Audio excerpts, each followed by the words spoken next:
of our DNA with banana trees, we find that the DNA, the blueprint, is shared by all living things across nature. This common design points to a common designer, one creator behind it all. What would be the case if there were multiple gods, multiple creators, polytheistic or religions that believe in multiple gods always portray these gods with distinct personalities? This is why the religions are filled with tales of disputes among the gods as their personalities clash. A good example is Hinduism, where the god Shiva is said to have cut the head off the god Ganesh and later replaced his head with an elephant's. If there were multiple gods, multiple creators, then this would be reflected in the reality of the world around us. The state of creation would likely be chaotic, and the blueprints across nature would surely differ. Each god, with its own distinct personality, would impose its own design on its own creations.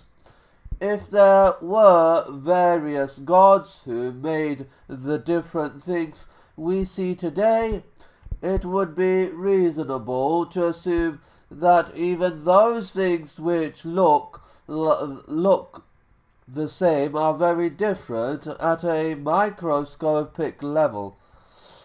Therefore, evidence in nature points us to the conclusion that there must rather be one creator.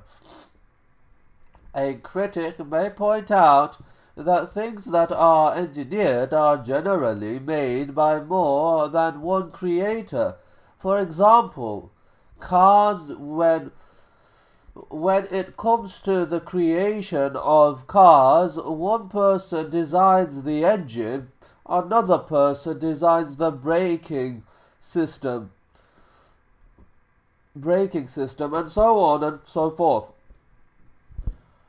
Is this a valid argument? There may be a possibility of multiple designers or creators collaborating with one another in the human domain, as illustrated by the car example, but there cannot be more than one God in the domain of the divine. This is because when we think of God, we think of a divine being with a will. God does whatever he wills. In other words, God, by definition, is a being that has an unlimited imposing will. For the sake of argument, that would be the situation. What would be the situation if there were two gods and a conflict arose between them? They say they each wanted to move a rock in opposite directions. Since both their wills can't be enforced, there are only two possibilities. They agree to compromise and have the same will. This would mean that both their wills are now limited and passive, which would mean they are not gods anymore by definition. One overpowers the other. It is this dominant God that is the true God. As you can see in this example, it is impossible to have multiple wills. The will of any god which is not realized cannot be considered God.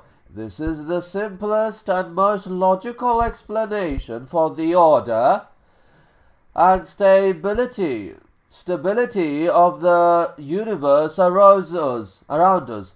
There is only one unlimited imposing will, one God, and He alone deserves our worship. Getting back to the chapter of the Quran, in the next verse, we are also told that God is eternal, God the Eternal. This means that He has no beginning, that He has no beginning, and will never come to an end. A common question many people ask is, who created God? If we use reason, we come to the conclusion that God must be uncreated due to the absurdity of a never-ending chain of creators. To illustrate this better, if the creator of the universe had a creator, and that creator had a creator, and that creator had a creator, and so on and so forth, then we wouldn't have a universe. Imagine if you were told that you couldn't read this book until someone else read it for you, and that person also couldn't read it until someone else read it before them. And this went on forever. Would anyone ever read this book? The answer is no. Now, if we apply this principle to the universe, then we would have to conclude that the creator behind it is uncreated out of rational necessity, because for the universe to be in existence, we could not have an infinite number of creators. We rather need one eternal creator. The next verse tells us that God does not have any children or parents. He begot no one, nor was he begotten. Why would a supreme God not have any children or parents? The final verse of the chapter answers this question. No one is comparable to him. Everything within the creation has to reproduce in order for life to continue. In other words, we have offspring out of a need for survival. Some people have children for other reasons, such as wanting to be looked after when they become old and frail. This is also a need. But if God is unlike His creation, then He does not have any needs, and so He does not beget. Another point worth mentioning is the notion of the Creator being distinct from the creation. For example, if a person were to create a chair or a table, then that person would not become the chair or table. We are distinct and disjoined from what we make. Similarly, God created the universe, and therefore the universe is distinct and disjoined from Him.